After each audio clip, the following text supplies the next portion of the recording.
Start with the official Democratic response from Senator Elissa Slotkin from Michigan. Americans made it clear that prices are too high and that the government needs to be more responsive to their needs. America wants change, but there's a responsible way to make change and a reckless way. And we can make that change without forgetting who we are as a country and as a democracy. Tonight, Democrats showing clear unity against the president, many of them holding paddles with various messages, including false, Musk Steals, and Save Medicaid.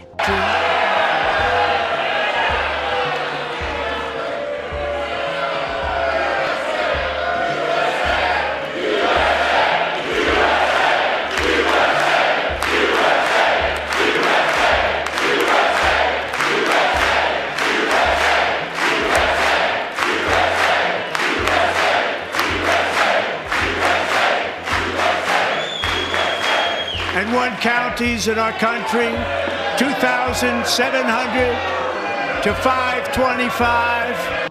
I loved it, Sean. It was not a speech for the mainstream media. It was a speech for the American people. And I'm sure it was received as well at home as it was there by the Republicans and the audience up in the gallery. It was really shameful what the Democrats did. I mean, they really, it was quite a spectacle. They brought shame on themselves and their party. But the American people are following what the president is delivering, and they are appreciating it, and we certainly did tonight in the chamber. Mr. Speaker, the Democrats sat down the entire night. They could not even stand for that young man. They could not stand for Laken Riley's family. They could not stand for Jocelyn Nungary's mother. They couldn't stand for anybody. No tax on tips, no tax on overtime or Social Security. Do they stand for anything? No, not even the terrorists that we've apprehended now that masterminded the disaster at Abbey. It was really quite a spectacle.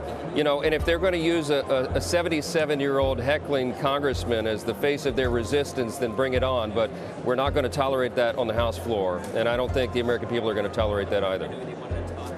Mr. Speaker, you're the Speaker of the House.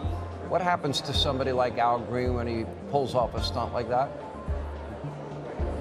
Well, we escorted him off the floor. He couldn't behave himself. It's quite shameful. It brought shame on, I'm sure his constituents are not proud of that tonight.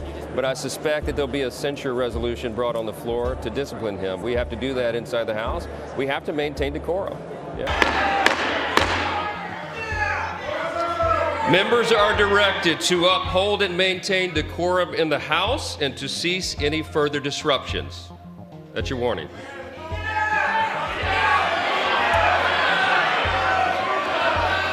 Members are engaging in willful and continuing breach of decorum, and the chair is prepared to direct the Sergeant-at-Arms to restore order to the joint session.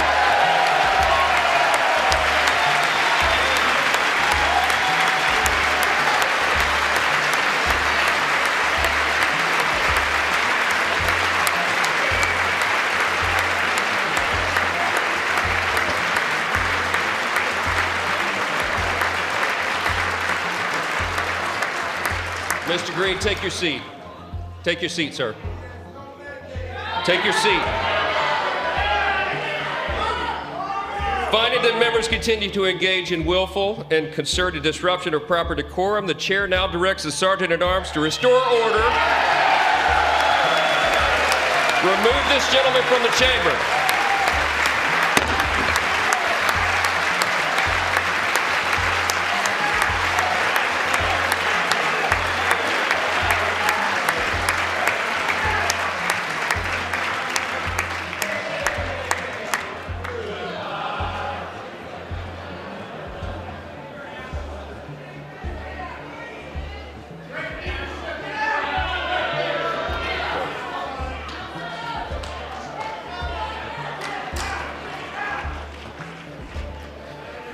Members are directed to uphold and maintain decorum in the House. Mr. President, you continue.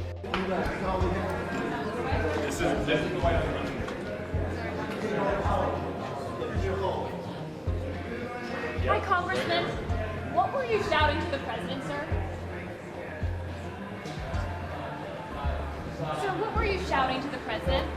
The president said he had a mandate. And I was making it clear to the president that he has no mandate to cut Medicaid. I have people who are very fearful These are poor people, and they have only Medicaid in their lives when it comes to their health care. And I want him to know that his budget calls for deep cuts in Medicaid. He needs to save Medicaid, protect it. We need to raise the cap on Social Security. There's a possibility that it's going to be hurt, and we've got to protect Medicare. These are the safety net programs that people in my congressional district depend on. And this president seems to care less about them and more about the number of people that he can remove from the various programs that have been so helpful to so many people. Is yelling during the speech the best way to get that across? It is the best way to get it across to a person who uses his incivility against our civility. He is a person who has consistently been used incivility against civility. So do you think you have no mandate? Is that what you said? Well, look, I'm willing to suffer whatever punishment is available to me. I didn't say to anyone, don't punish me. I've said I'll accept the punishment, but it's worth it to let people know that there are some of us who are going to stand up against this president's desire to cut Medicaid, Medicare, and Social Security. So were you saying you have no mandate? Is that what you just said? That's what he has no mandate to cut Medicaid. None.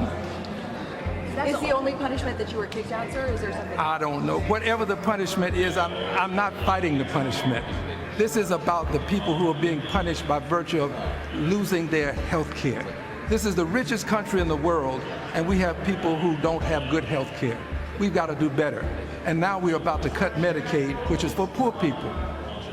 Health care has become wealth care for many people, and we can't afford to let that happen. Is that the only thing that you're protesting? No, I have other things I'm protesting. And I'm also working on my articles of impeachment. This president is unfit. He should not hold the office. 34 felony convictions, 2 times impeached. Sir, tell me one more time what you were shouting in the chamber. That he has no mandate to cut Medicaid. That's what you were saying over and over. Thank you, sir. No mandate. Because the CHIPS Act is not just subsidizing this most important industry, it's also about workforce development, making sure that we have the education system that can promote the workers of the future in this industry. And it's about basic science so that we could be scientifically the leading country. Studying advances is the most important industry. So a lot of reasons to be unhappy about this speech. Yeah. The president laid out a vision for the country. He not only talked about all the things that he did, getting out of the WHO, the Paris Accords, the UN Human Rights Council, et cetera, getting rid of the EV mandate, but he also, free speech is back, woke is dead in America, end of DEI, CRT, DOGE. He spent a lot of time on the waste, fraud, corruption, abuse, and he went on and on and on about balancing the federal budget, passing tax cuts and reciprocal tariffs, the Lake and Riley Act, protecting police officers. I mean, that's just off the top of my head about, what is shock and awe, I think, to this city where I am tonight. What's your reaction? And juxtapose it to where the Democrats are.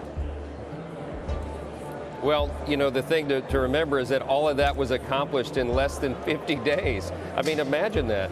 He's accomplished more in this short period of time than most presidents do in a 4-year term. And as he said tonight, he's just getting started. We cannot wait to codify this. The House and the Senate will be working in lockstep with him in unified government. The Republicans have a mandate from the American people, and President Trump is using it. The Democrats don't have a leader. They don't have a vision. They don't have a platform they can run on. So all they can do is this, make it a spectacle on the House floor. But we're going to govern, Sean, and we're going to move the ball forward for the American people.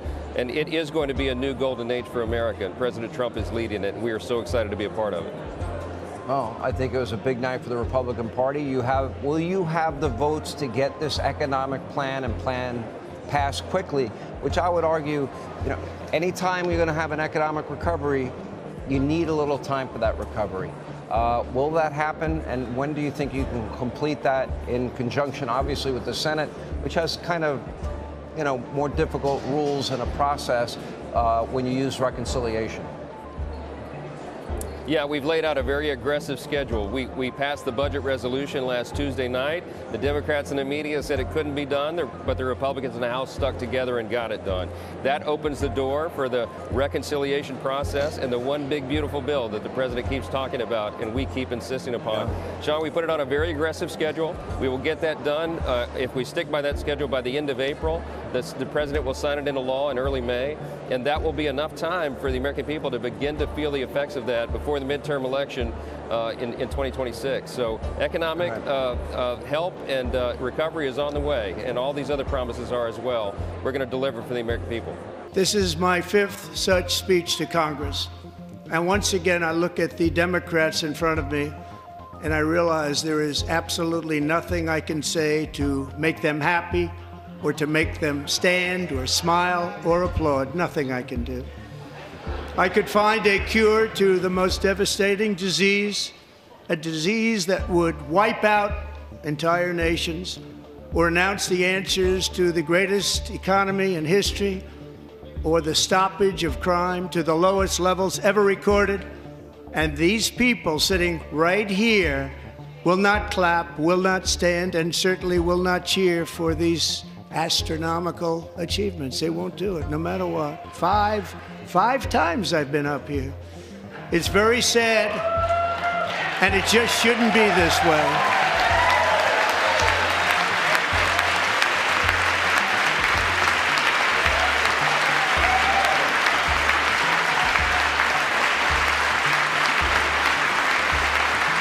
So Democrats sitting before me, for just this one night, why not join us in celebrating so many incredible wins for America? For the good of our nation, let's work together and let's truly make America great again.